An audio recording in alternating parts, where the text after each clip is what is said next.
question we always ask all our guests is like, when did you start making beats? Like, when did you start producing and actually writing raps? You know, we always say, but I first started making beats in the 6th grade. Well, really, when I was like 11, when I started kind of fucking with it. But when I really started trying to make beats was in the 6th grade. And I wrote my first rap in the 6th grade as well. And 7th grade was when I like actually linked up with Zay, and we were like kind of started doing this shit together. But I mean, he could tell you like he got me into like rapping and shit. We started our little like label like that's like you know like in 7th grade like you know. So it was like hella people in class who wanted to rap, but it was like a few of us who took it very seriously, and then he got me on this remix of like this old Young Money song, and then it was like from there is how I started rapping, and then he kind of used me as his like guinea pig for some of his beats, and then we just got better together like all the time. Yeah, basically like that remix. It's funny because I still have it, and when I listen to it, this nigga voice has barely changed, and I sounded like I was on helium the whole time, like literally, like my drastic change of like my voice of rapping is crazy, like. But it's just funny because you can hear it. My voice arguably deeper. Like, on everything. Yeah, to him, like, if you listen to his music from, like, that time and now, it's just like, oh, he just got better and better and better. It's like, oh, this nigga got older. Like, older and older and older. Just older and older. Like, I was like, like, that's how my voice was. But it's crazy because I still keep all of them, just kind of, like, hear back on how trash we were. And then how to what we are now. Like, we really put in the work on this shit. Like, I mean, yeah, we talk about how trash we were, but, you know, I heard motherfuckers who started rapping today who rap worse than how we was rapping back then. Facts. Exactly. Like, we put I don't want to be mean, but, like, if you start rapping at 23, like, come on, G. Like, you never thought about rapping before 23? Like, you know, just woke up. You think it's too late? If you never thought about it, like, even motherfuckers who start rapping at 23, they thought about it at some point. They freestyled at 18 or some shit. They knew that was nice. Yeah, you know. Taking it serious at 23 is different from starting to rap at 23. Like, I feel you. You know, like, you can fuck around all a bunch of times, but then, like, try to take it serious. Like, I feel like there's no really time frame if you want to take it serious. Like, it's an art, you know. To go hard. So, like, what influenced y'all to, like, start rapping and make the whole group? Because I know I heard you guys talk about the Young Money remix. So was that ever it was like the Young Money ever like that influenced Lil Wayne, like Lil Wayne just touched a lot of.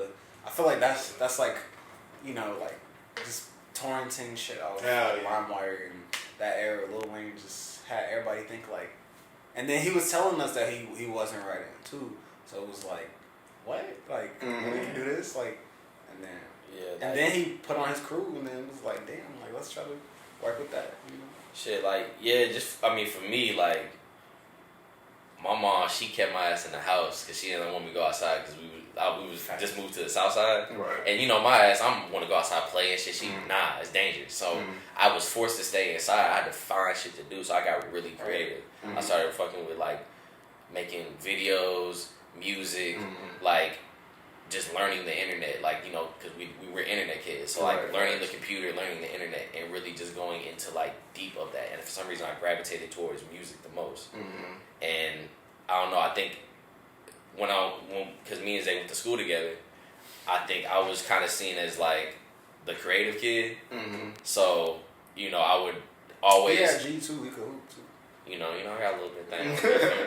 No, but, like, I think I always just kind of showed my talents in the class. Like, if it was, like, I was just known as the music kid. So, I kind of used that to my advantage. Like, once I said, like, oh, I want to start a label, people, they really didn't know what was going on, but just because of how passionate I was about it, they were down to just, like, fuck with me. That was in tune. Yeah, they, like, just, we weren't even on shit. He just sounded like he knew some shit. Like, Yeah, that's all it takes. It's on to something. What's a label?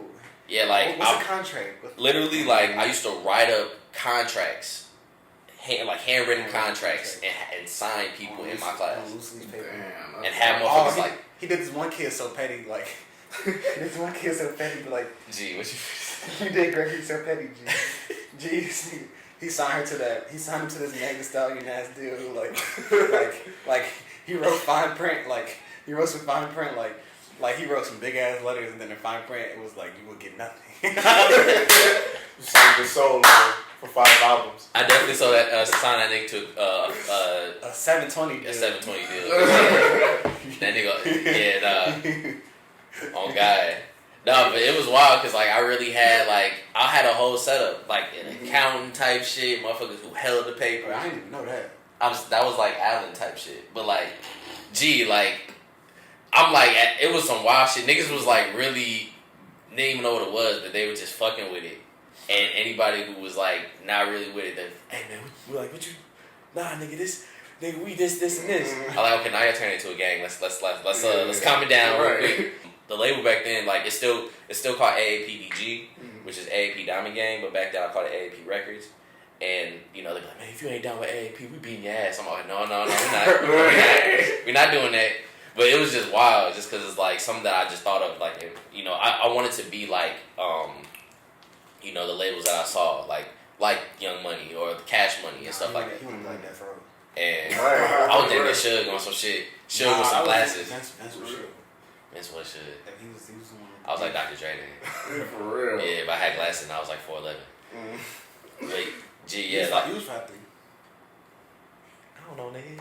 There's a minute. What like producers and like rappers were y'all listen to like back then that really made y'all like want to hop into music and like try to make your own Shit. I just wanted to be Drake, I guess. I don't know. Drake was the first person where I was just like, wow, this nigga is raw. Like, Really? But like, You was on that for I was on. And what time was that around? When This y'all was Still second this was like So Far Gone. grade. Yeah. So Far Gone had probably So Far Gone. Either- like 07, Dedication 08. 3. Yeah. Dedication 3. it was about Dedication. When I heard 3. Ransom, I was like, yo. Dedication. I think everybody who rapped around that time made a Ransom remix. I'm not even gonna cap. You had to make a Ransom remix. I mean, and people are like I said, Soulja Boy's a legend. Yeah. Soulja Boy's a legend. Soulja Boy Power. That Let's talk time, about it. Soulja Boy, Pow, Gucci Bandana. Gucci Bandana, classics. Like I didn't like Bird Walk like that though. I don't know, but Yeah. Soulja Boy was like around that time. I think he was another big influence on showing like you could do that shit yourself.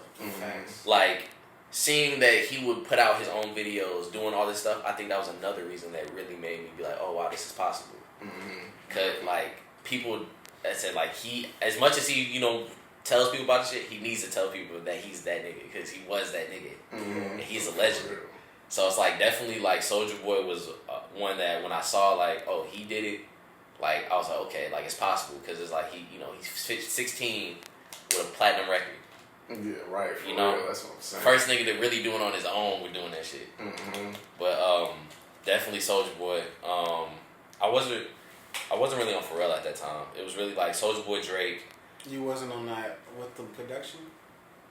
No, not on production. Ryan Leslie was a big person for me.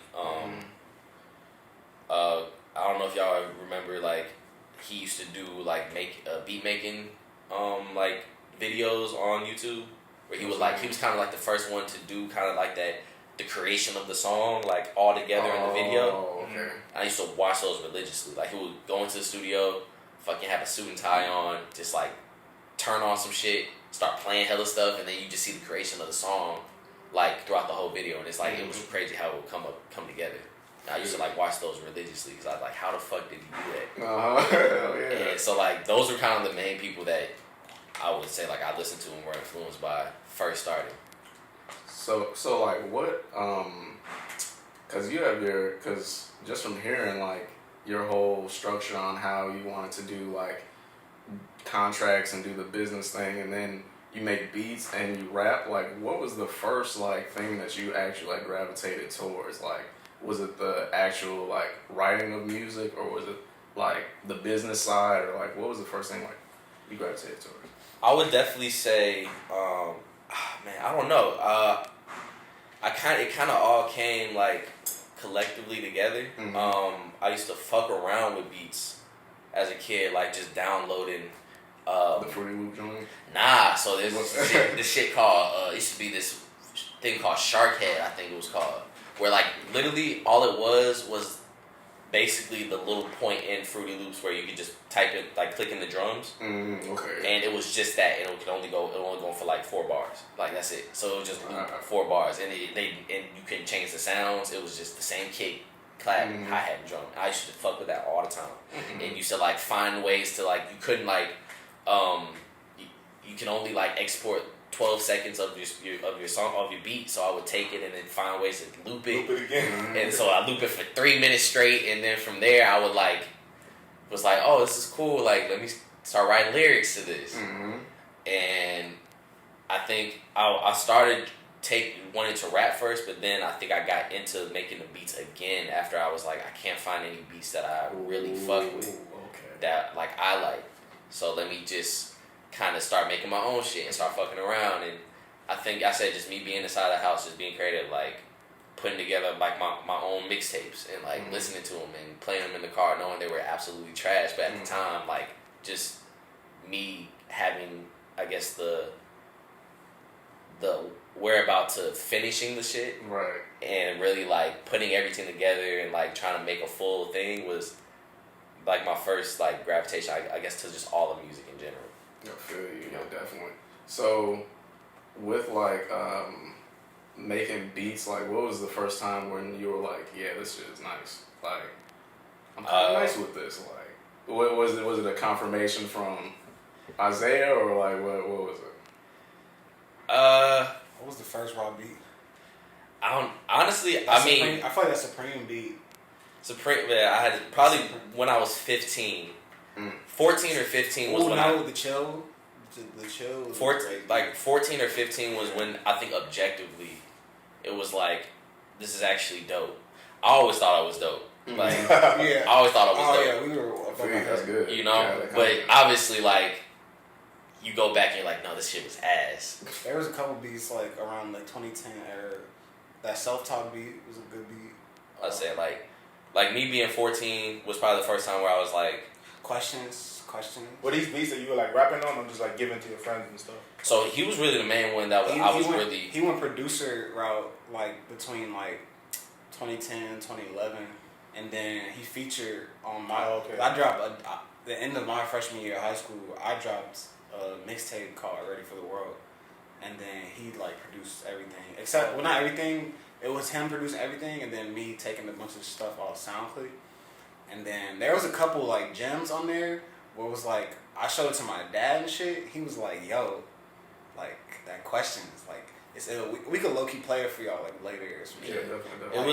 It was basically like the first time I really took a real producer like stand in something. Like even then I wasn't even rapping on my old beats at the time.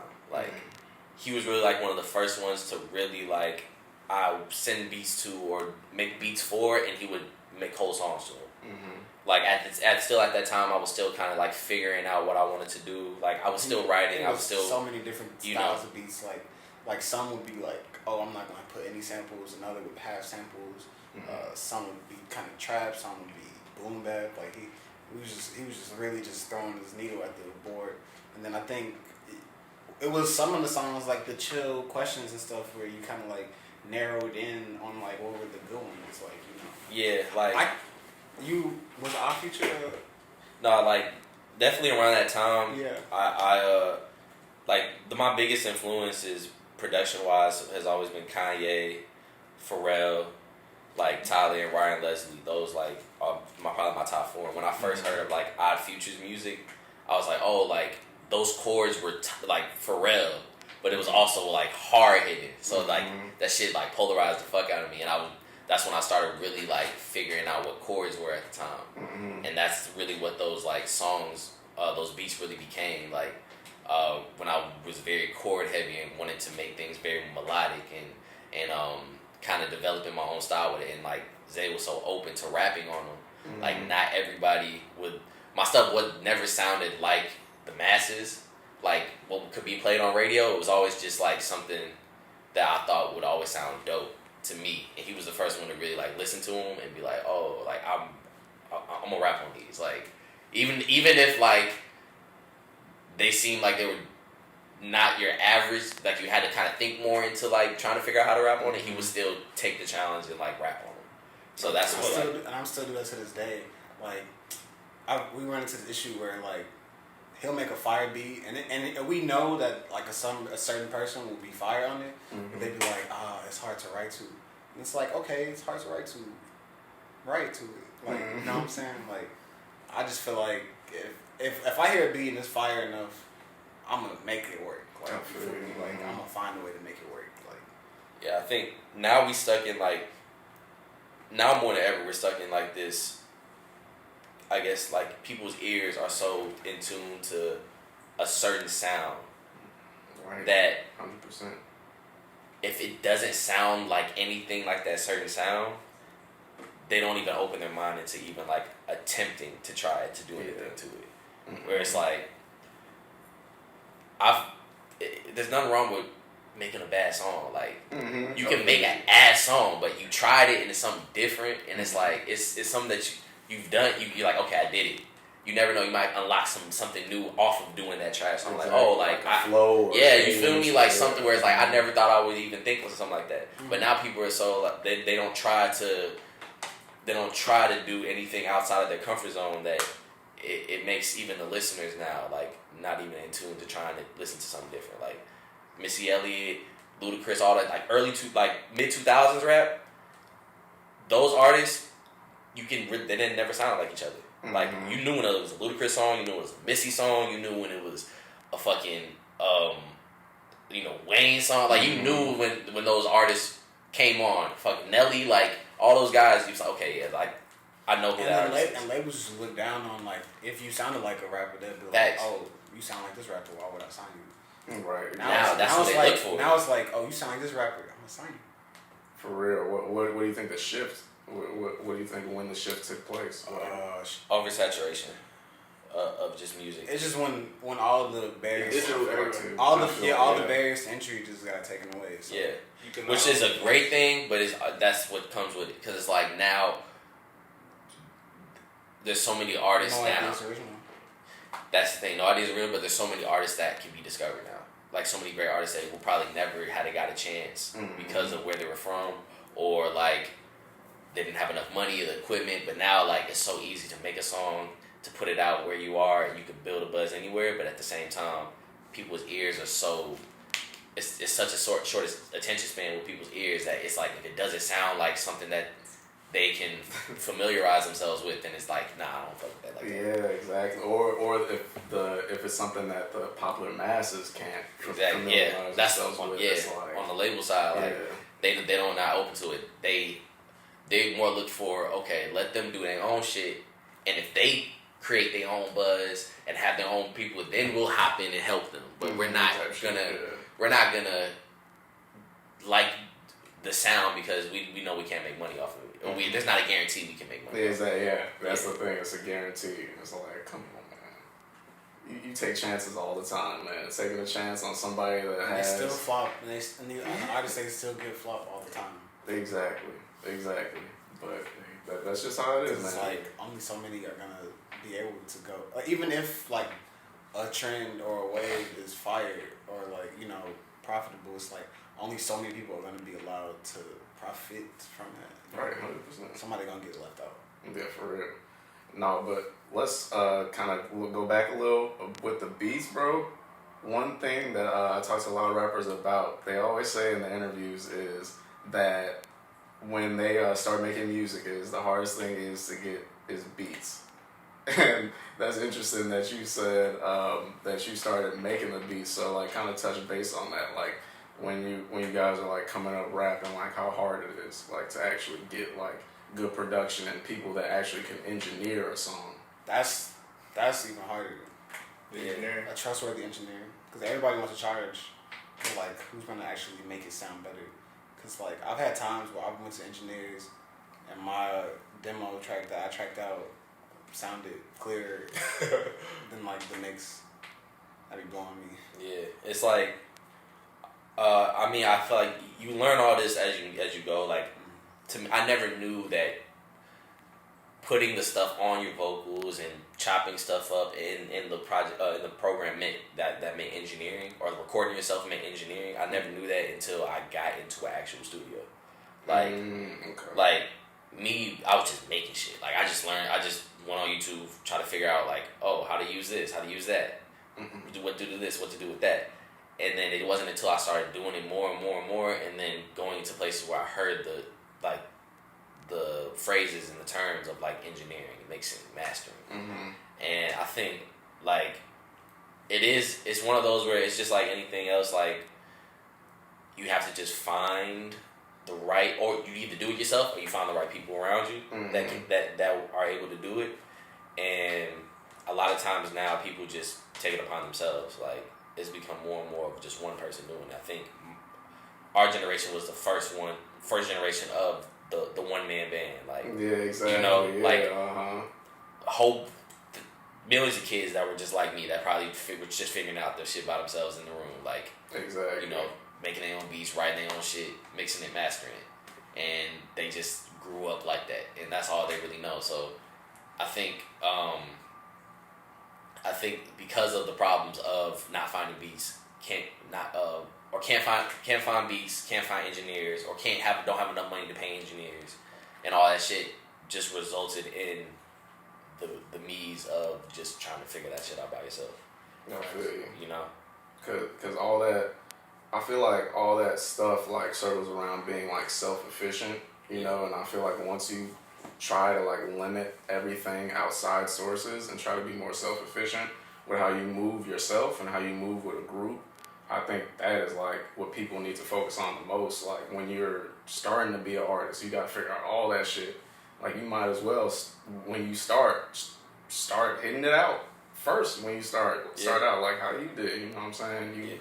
You knew you needed that shit, and you actually learned and like, you know, got the knowledge on it, and that's what, you know, more people need to do. You feel me? So I feel like everybody should do it by themselves until they can't anymore.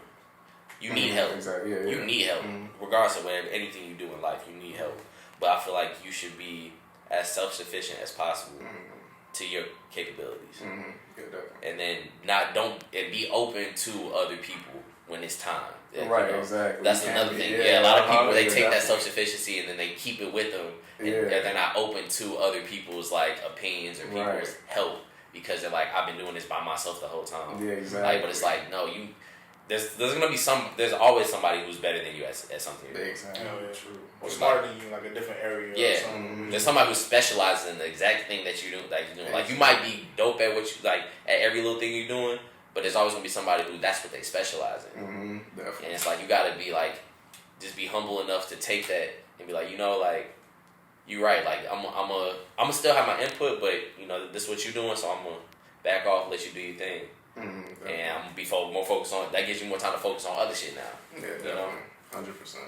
So when you hopped into the studio and seen that first time, like actually the mastering and everything that came into songs, is that what made you more like want to take on the role of doing like rapping and making beats, or did that come a long time ago when you were just making it in the crib? Yeah, no, that came. That always came together. Like me rapping and making beats has always came together. I think I didn't take my first real like write down rap until like I wrote this one rap in 6th grade over Lil Wayne and Millie, and everybody that was the first time where I wrote it, and then I said it to somebody and they said, this is actually dope, like it's not trash.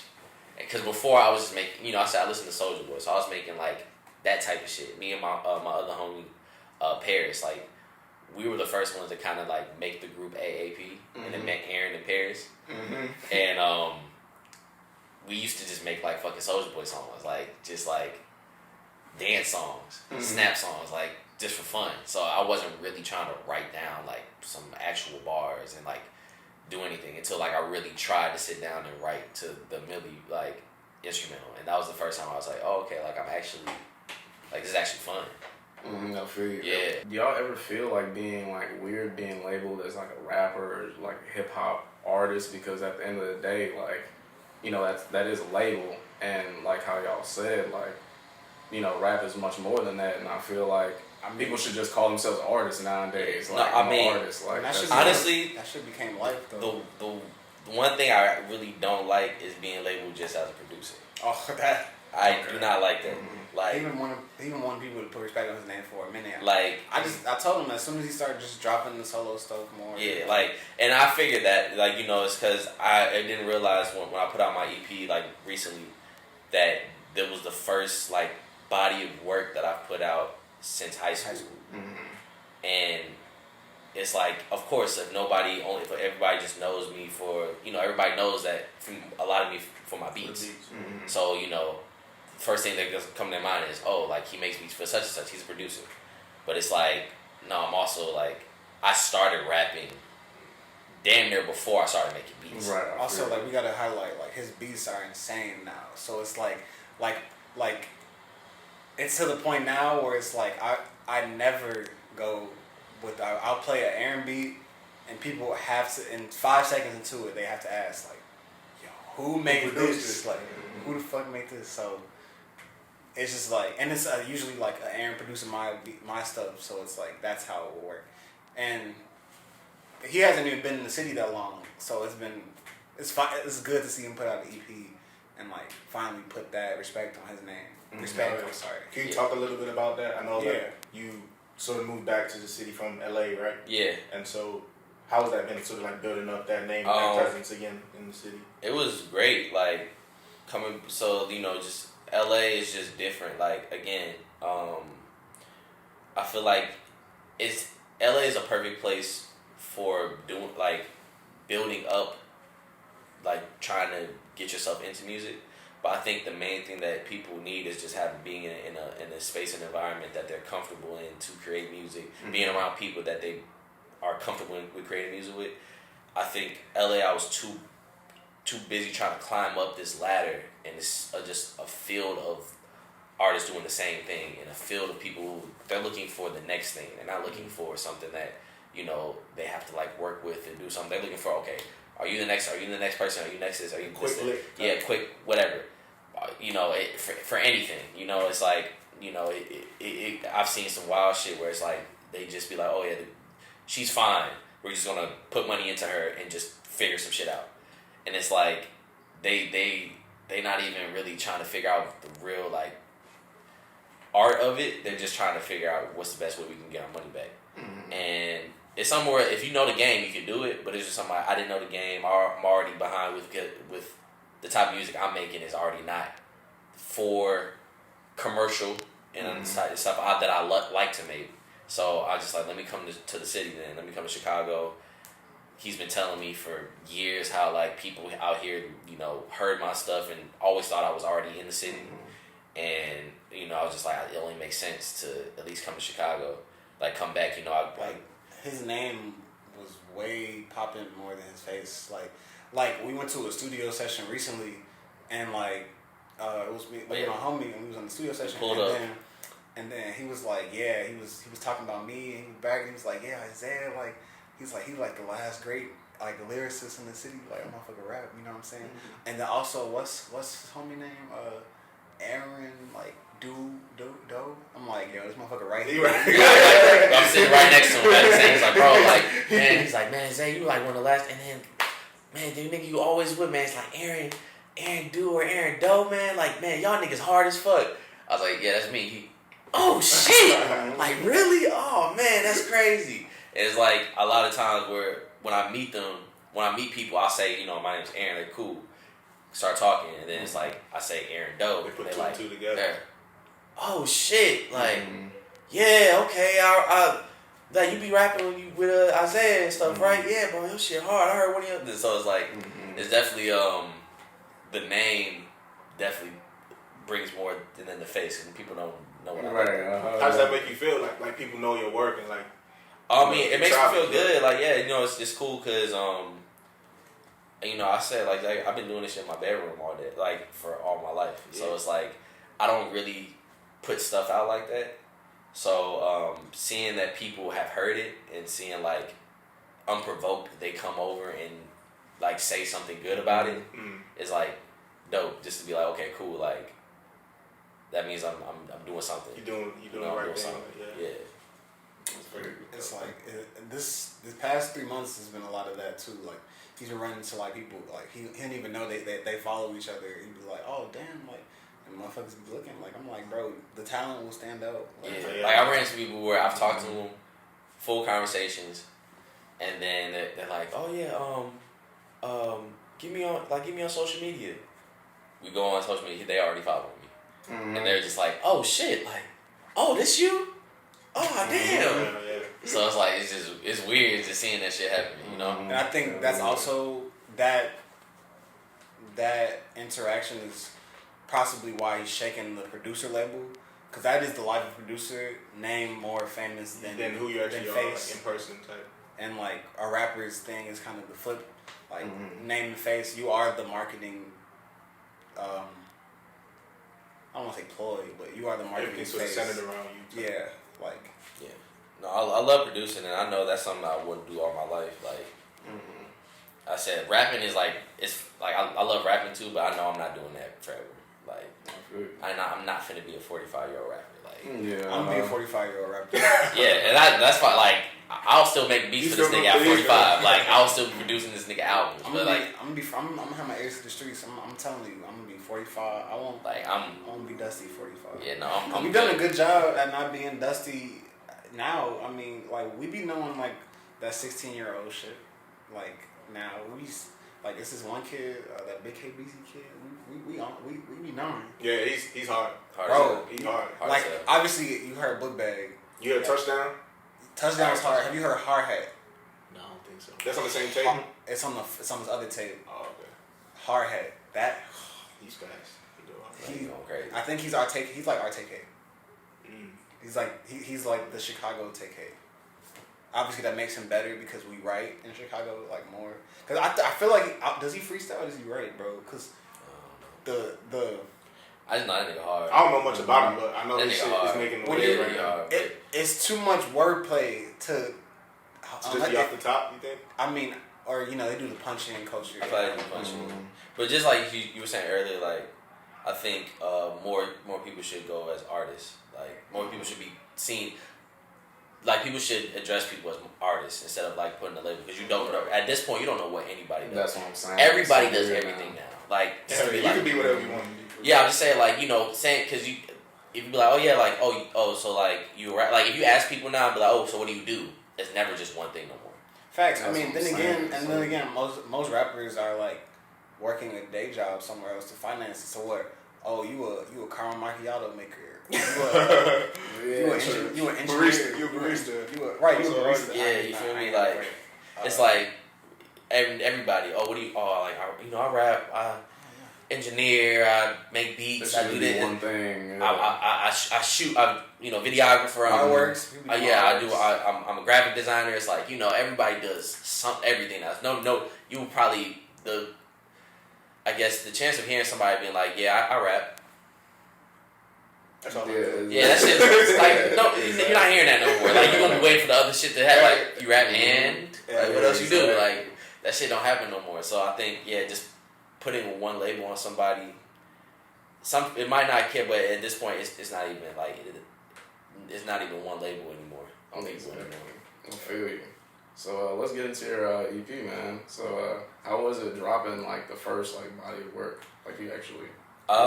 It was dope. Like I've been already sitting on it for a minute. Like I've been working on my first like full length for forever.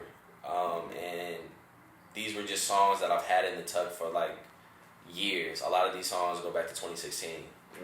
And I think I was actually supposed to drop like an EP like of some sort just like this a couple years ago.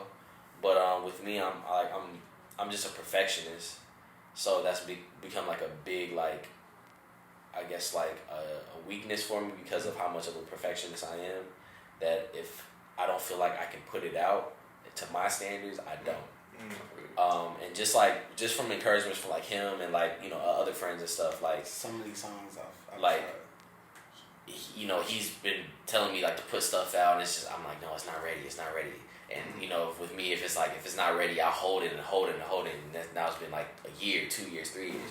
So it's just one of those where I just felt like I need to kind of shake off that fear, I guess, of dropping so hard, of putting out music that I don't deem like is the greatest, and just have to just let it go and say fuck it, and just know and just do it the best of my capabilities of like presenting it to people, because it's always going to be a problem with music regardless. It's subjective. Yeah. So it's like it's always going to be with art. Exactly. Yeah. Like somebody's gonna love it, somebody's gonna hate it. The main thing is like trying to get him to just showcase the talent right now, bro. Like the engineering and stuff, the way it sounds perfect, is it crisp as you want it to be? That comes with budget. That comes with meeting the right engineers. But like, show the talent right now. Show what you're capable of. Yeah, you know what I'm saying. Show what you can do on your own, because he mixed and did some mastering work on some of the stuff. Like he mixed every song on there. He produced every song on there. Well, no, except I produced two. Three songs. I didn't produce two of them. But you put some real effort into like the. I always touch everything production wise. I think that's just the producer in me. Just to clean it up a little bit, or like. I think not even to clean it up. It's just like the vision of just like what I hear. If it's like rearranging the beat, if it's like adding little sounds and trinkets into to beat to kind of like bring more of, I guess, my visions into somebody else's beats. Because I'm not opposed to rapping on other people's beats. Like a lot of people are just like, no, I produce my own shit. I'm gonna do that. Like, I'm not opposed to rapping on other people's beats, but I always want my hand in production, because that's just kind of how I am. Like, but yeah, like with that, I just want to just put it out, say fuck it, give it to just give it out into the world, and just be like, if you look my name up, here's like a list of music you can listen to, and this is just like a very, very broad, I guess, like example of my work, as well as there's deeper meaning into the EP as well. Just from the title, everything's great, everything's falling apart. And it's just deeper meaning into kind of everything. It kind of takes into account of my life, but also just the standards of just everybody's life. Like the duality of, there will be times where everything feels great, and there will be times where you think everything's falling apart in your life. And if you listen to the music, like, I'll try to show that emotion through the songs as well. And they also, every song kind of signifies like a point of a year in the time of my life, that like those times where like, times in LA where I just felt shitty as hell. And then like times like in Chicago, first moving here, like it was difficult. And then there was just times in LA where I had the greatest times of my life. And same thing in, coming back to Chicago, like, this past year was, late 2019, early 2020 was like a great time for me. Like, I just felt like great being back in the city, really like, assimilated back. And I just wanted to kind of showcase all of that into this EP and kind of go deeper into it, more into my music later. But this is just more of like, just like the sample size of like, here you guys go, like listen to it. And if you guys like it, then, listen to the more shit when I put out later, I feel you. There's a lot of flavor on that, man. Like, for real, like from top to bottom. Yeah, no, I use one of my, like, I'm just a person that I can't stick with one sound, like, consistently, because I listen to everything. Yeah. So, with me, I'm just going to use it to my advantage. I always saw it as something where it's like, no, I need to pick a sound, but at the end of the day, like, I just can't, like, yeah, you can hear it on there, or you can hear it on there. I love everything. Like, I love R&B, neo soul, trap, like this shit I love, but I just try to gear it towards me. What would sound like something I would be on as well, but at the same time, it's just like those are just the sounds I gravitate to. Like I said, like he can listen in the car. If I turn my shit on shuffle, 4 different genres will play, like back to back to back. It'll go from reggae to fucking rock to fucking like neo soul, like back to back to back. That's just what I love to listen to. So I just try to showcase that in my music and just kind of keep gearing it towards something hopefully later on that I keep making music that I can like call my own sound. As of right now, like I'm not gonna stick to one sound because that's just not what I want to do. No, that's perfect because I've seen a lot of producers do it, and one that finally, well, not finally, but got successful from it now, Pierre Bourne. Yeah. Like, he was doing it for a while, and now, because, like, his mixtapes, I never knew how his sound was. Every song sounded different. And then now when you get his albums, I know exactly, like, what Pierre Bourne sounds like. Yeah. I know exactly every song what I'm about to hear. But then you got producers like Kenny Beats who still just fuck with the versatility. Like, Yeah, you can't. True. Kenny Beats has so many different shit, but it's like you just gotta find your shit. Like, you know, he's a producer though. You know, he's a producer, but it's like, I mean, it's different for everybody. I mean, like, I think you can fuck with any genre and make anything and still make it sound like you. Again, we go with Tyler. If you listen to his album, it sounds. The sounds are all come together, but they're all different genres. Every single song is a different genre. And it's like those, or like Pharrell is the same way. Every song is a different genre, but it all sounds like he made it. So like that's who I'm trying to like get to, where it's like I can make my shit and I know I don't have to stick with the same drums and the same fucking hi-hats and the same chords, but at least like you know if I touched that shit, I made that shit, like you know, oh yeah, like this was Aaron. Definitely, I feel you. So all the tracks on the EP, like, what do you feel like is the most one that is like the most hard hitting? Like, what do you think like is the one that like sticks out the most? I don't know.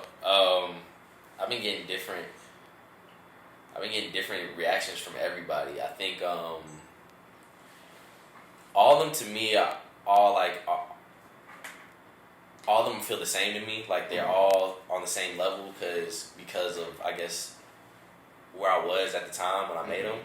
But I've literally gotten like people tell me that the last song Sunny is like their favorite one because like that's probably the most introspective one. I get a lot like Pray For Me, the interlude. It's like their favorite one because they're like, yo, like I want more of that. Like I didn't know it was just an interlude. Yeah, you know, like they're like, bro, I wanted to hear more of what was going on. A lot of people have been telling me Pray For Me is their favorite ones. Those two are kind of the main ones that a lot of people have been saying. Which was like, I was like, wow, I didn't even think like. Yeah, those two. Yeah, exactly. Like you know, those two were like the last two. I thought Sunny would probably been the most polarizing one because it's, I guess, out of all the songs, it's the most there where it's kind of like out of the circle of the song. Yeah. But I think Daydream ties Sunny in pretty well. I said, I mean, yeah, but you know, like out of those two, that was just kind of the most like neo soul. I don't know, like it just, you know, it brings in a lot of like neo soul into something that didn't really have like too much into it. It's very like electronic, and then that part was like a lot of live drums into that. So I thought that was probably the most polarizing one, but the people like love that one. So yeah, but all of them, I mean, they're all on the same level to me. Like I just had to like let them be free, like. Hell yeah, because they do definitely, you know, showcase different emotions and have different flows, cadences, and all that shit, which I love, and I love hearing a project that could be well balanced like that. You know what I'm saying? So definitely hats off to you for that shit, bro, for real. But like in the future, like what's like the structure gonna be? Are you gonna continue to drop singles, or how you gonna move on forward? Because I know you're talking about doing an album and stuff. So what is that shit, like? moving forward, I mean, the goal is to just keep pushing forward. Me and Zay, like, we've been working on a project together.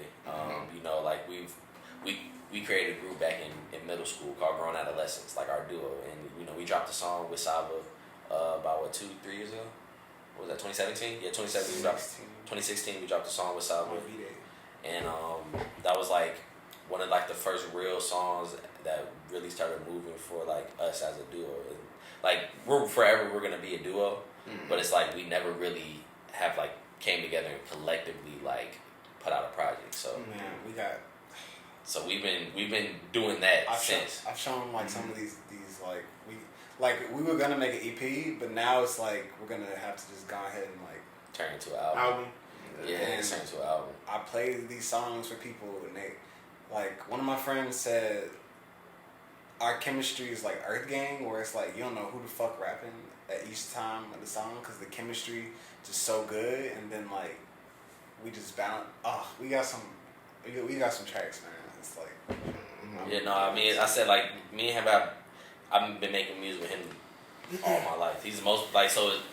Making music with him is not even like it's regular. it's just making That's part, regular. part of who you are. Yeah, this is regular. Like that's just. It's not even like oh we're trying to collab and do some shit. Like it's just regular. It just happens to be like we just actually sat down this time and tried to put something together. and See, I'm happy y'all like actually like hold on to the music because y'all got the quality music and y'all for real drop it. Because I remember I heard Boardman. oh yeah, He played Boardman for us the Yeah, last time for they the came. podcast. Yeah. And I remembered it right when it played. I'm Yeah. all like, damn, this was that fucking song that I was feeling for. Yeah, And like, and I'm happy that y'all like continue to drop because I think one of the songs on your album you played for us too, and I'm happy that y'all continue to like have y'all quality work and still drop it. You feel me? So Yeah, no, I'm just trying to push forward. I mean, it's like it's one of those like now or never. Like you can only go as far as you want. You know, like I want to do this, and at the end of the day, be like when it's all said and done, just be like I went as far as possible as I wanted to. Like that's the main thing. Like I put everything that I wanted to into what into this, and this is how far I got, and there's no regrets.